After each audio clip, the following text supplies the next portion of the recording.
इस दुनिया को मेरे साथ मर जाना चाहिए। छोटा रंग राजकुमार के घर पर सीसीटीवी की कमी पूरी करते हुए नजर रखे हुए था। खांसते हुए जिनशन अंदर घुसता है तो राजकुमार उससे पूछते हैं, क्या तुम भी बीमार पड़ गए? राजधानी के हालात कैसे हैं? तो जिनशन बताता है, राजकुमार 70% लोग इस बीमारी का शिकार हो चुके हैं। यहाँ तक कि महाराज, महारानी और राजमाता भी बीमार हैं। हम अब तक हजारों जाने इस बीमारी के कारण खो चुके हैं। और मालकिन की तबीयत कैसी है? तो राजकुमार कहते हैं, कुछ खास नहीं, चलो बाहर चलकर बात करते हैं, उन्हें आराम करने दो।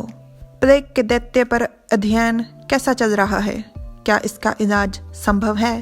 तो जिनशन बताता है, मुश्किल है बहुत, हमें और समय चाहिए, पर अगर हमें इसका तोड़ मिल जाए, चाहे वो एक बार की ही खुराक क्यों ना हो, तो मैं और राज विद्यालय के वैद्य मिलकर सबके लिए दवा बना देंगे। तो राजकुमार कहते हैं, घोड़े तैयार करो, हम सचिव के घर पर जा रहे हैं।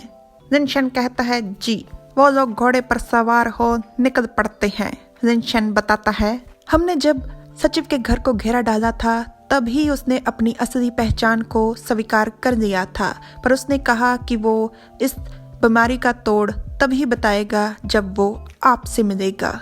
महाराज को चिंता थी कि वो कहीं दवा देने की जगह अपनी जान ना दे दे, तो हमने उसे वैसे ही रहने दिया जैसे वो रहना चाहता था, पर हमने उसके घर की अच्छे से घेराबंदी कर दी है ताकि ना कोई अंदर जा सके और ना ही कोई बाहर आ सके। इस समय मालिक नोंगियान जी उस पर नजर रखे हुए हैं। ये बात सुन राजकुमार घोड़े की लगाम खींच देते हैं और कहते हैं, नोंगियान किन? अच्छा, क्या तुमने सचिव शन के घर की अच्छे से तलाशी ली? क्या तुम्हें वही व्यक्ति जो रास्ते में मिला था हमें, बांसुरी वाला, वो मिला? तो जिनशन कहता है, नहीं, हमें वो बांसुरी वाला व्यक्ति नहीं मिला, पर अभी भी सचिव शन के घर के बहुत से राज हैं जिन पे से पर्दा उठाना बाकी है।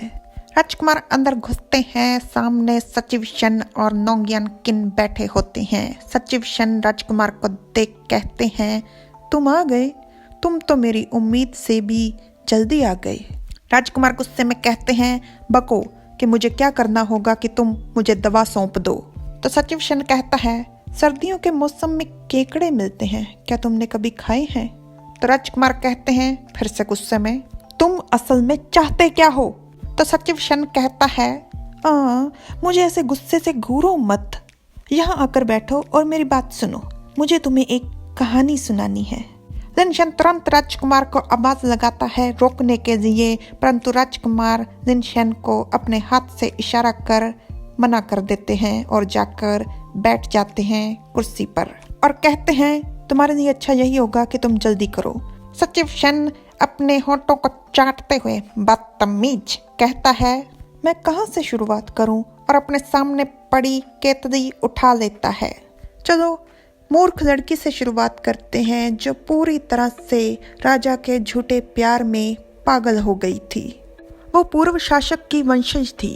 उसकी योजना थी कि वो राजा को जहर देकर मार देगी और अपने छोटे बेटे को राजगद्दी पर बिठा राजा बनाएगी। पर बदकिस्मती से सारी स्त्रियां प्यार में पड़ने के बाद अबला हो जाती हैं, बेचारी हो जाती हैं। न केवल वो राजा के झूठे और खूबसूरत प्यार में पड़ गई, बल्कि उसने अपने पूर्वजों द्वारा बनाई हुई योजना को भी त्याग दिया। पर उसके पीछे जो ताकतें थी, उन्होंने कभी भी उसे आसानी से इस योजना से भागने नहीं दिया। उनके बीच की ये जद्दोजहद महारानी के शक का कारण बनी। जब उस पर इल्जामों की वर्षा हुई तो उस मूर्ख लड़की को विश्वास था कि उसके सच्चे प्यार के कारण राजा उसका पक्ष जरूर लेगा और उसे बचा लेगा। तो उसने राजा को सारा सच बता दिया। और अंत की बात करें तो वो तो सबको पहले से ही पता है। उसने और उसके कम उम्र के बेटे ने जहरीली शराब पीकर अपनी जान दे दी। कितनी हास्य भरी कहानी है ना? तुम क्या कहते हो? एक कहते हुए सचिव शन ने अपने हाथ में प्याला पकड़ लिया था। तो राजकुमार कहते हैं, तो तुम अपने परिवार का शासन इस देश पर फिर से स्थापित करना चाहते हो? ये बात सुनकर सचिव शन जोर जोर से हंसना शुरू कर देता है और कहता है, तुम्हें मैं उस लड़की की तरह मूर्ख लगता हूँ जो अपने परिवार का शासन इस देश पर पुनर्स्थापित करना चाहता है? ये विचार तो मेरे दिमाग से कोसों दूर है। मैं क्या चाहता हूँ? मैं बस जीना चाहता हूँ, पर बदकिस्मती से निर्वाणा गो का इलाज है ही नहीं। तो इन सूरत हालात में मैं चाहता हूँ कि इस दुनिया के सारे लोग मेरे साथ ही मर जाएं।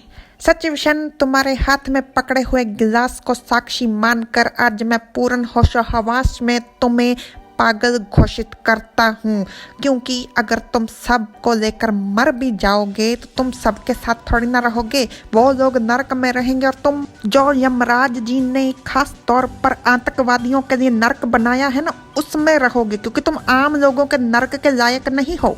फू चंगहोंग, तुम्हें लगता था कि मैंने तुम्हें यहाँ पर इलाज बताने के लिए बुलाया है? नहीं, मैं तो बस तुम्हारे चेहरे पर जो इस समय ये सब सुनने के बाद जो लाचारी है, इसे देखना चाहता था। लाचारी का तो पता नहीं, परंतु राजकुमार के चेहरे पर गुस्सा साफ तौर पर नजर आ रहा है। देखिए उनके चेहरे के और उनके आसपास से निकलती हुई ये बिजलियां। वो सचिव सेन को उसकी गर्दन से पकड़ने ही वाले थे कि अपने घुटने के नीचे रखने ही वाले थे कि नोंगियन किन उन्हें रोक लेता है और कहता है, राजकुमार रुक जाते हैं। इस समय इन पर गुस्सा करने का कोई फायदा नहीं, मुझे बड़े भाई से अकेले में बात करने दीजिए। राजकुमार कहते हैं, ठीक है, पर ध्यान से। राजकुमार चले जाते हैं और सचिव सेन कहता है, क्या बात हो गई? इतने दिनों से तुमने मुझसे एक शब्द नहीं कहा और अब तुम मुझे मनाने की कोशिश करोगे? तो किन कहता है, नहीं, मैं जानता हूँ कि मैं आपके इरादे नहीं बदल सकता। ये कहकर किन सचिव सेन के हाथ में पकड़े हुए गिलास की तरफ अपना हाथ बढ़ाता है। तब से जानता हूँ जब 12 साल पहले आपने मुझे जहर देकर मेरी सेहत बिगाड़ी थी। तब से जानता हूँ कि आपके दिमाग की सटकी हुई है और आप इस सब को एक गहरे अंत में लेकर जाओगे। सचिव सेन कहता है, बिल्कुल सही, मैं सिर्फ 30 की उम्र तक ही जी सकता हूँ, तो तुम्हें भी मेरे साथ आना चाहिए। गिलास को उठाते हुए किन कहता है, ये मैं रहा आज आपके सामने एक सौदा करने के लिए। सचिव सेन कहता है, सौदा? किन कहता है, इस बीमारी से मेरा शरीर, सीधे शब्दों में कहूँ तो मेरे पास केवल 2-3 साल ही जीने के लिए बचे हैं। अगर आप सारी दुनिया को अपने साथ लेकर जाना चाहते हैं तो शायद मैं आपके साथ ना जा पाऊँ, पर अगर आज इसी वक्त मैं आपके साथ मरता हूँ तो क्या आप इस दुनिया को एक और मौका देंगे? ये कहते हुए किन गिलास को पूरा पी जाता है। तो सचिव, मेरा मतलब पागल, कहता है, ओह, तो तुम्हारी जिंदगी की क्या इतनी ज्यादा कीमत है? गिलास से एक बूंद नीचे गिरती है और किन कहता है, आप तय कर सकते हैं कि कितनी कीमत है। वो बूंद जहाँ पर गिरती है वहां से धुआं निकलता है। शायद वो तेजाब था, नहीं तो जहर तो जरूर है। सचिव सेन कहता है, क्या होगा अगर मैं लालची हो जाऊं? तो किन कहता है, ये भी आप पर निर्भर करता है। सचिव सेन कहता है, ठीक है। उन दोनों के चेहरे की मुस्कुराहट इस सौदे के पक्के होने का सबूत थी। राजकुमार को खबर मिलती है, राजकुमार, किसी ने सचिव सेन के घर को आग लगा दी। राजकुमार जाने वाले होते हैं कि उन्हें आवाज आती है, राजकुमार यान, कृपया रुकिए। ये आवाज थी वो जन की। हमको एक बात की समझ नहीं आई, अगर किन को इस पागल के बारे में 12 साल पहले से पता था तो उसने इसको फांसी क्यों नहीं चढ़वाया? उल्टा इसने तो उसको जहर भी दिया था, कारण भी था। इतने लोगों की जान बच जाती, काहे किया ऐसा? आपको अभी भी नहीं पता चला? का नहीं चला? सचिव सेन और किन एक दूसरे से प्यार करते हैं, इतना कि सचिव सेन ने अपनी योजना को अंत समय में आकर त्याग दिया और किन सच्चाई जानता भी था, तब भी उसने सचिव सेन के खिलाफ कभी कुछ नहीं किया। पर किन को फिर भी अपने प्यार पर इतना विश्वास तो था कि सचिव सेन इस दुनिया को छोड़ उस अकेले के साथ को स्वीकार करेंगे। ये बात पहले नहीं बता सकते थे आप क्या? अब सचिव सेन और किन के सीन को दोबारा देखना पड़ेगा उनके प्रेम के एंगल से। वैसे वो विद्यालय की परीक्षा वाले दिन हमको उन पर थोड़ा शक तो हुआ था, परंतु चलिए हम देख कर आते हैं। Bye bye. रुकिए, क्या हुआ? अंत में एक बात तो साबित हो गई। कौन सी? कि प्यार में लड़का हो या लड़की, जो भी सच्चा प्यार करता है वो बेचारा ही हो जाता है। अच्छा, उस सचिव की माँ, अच्छा समझ गए, चलते हैं।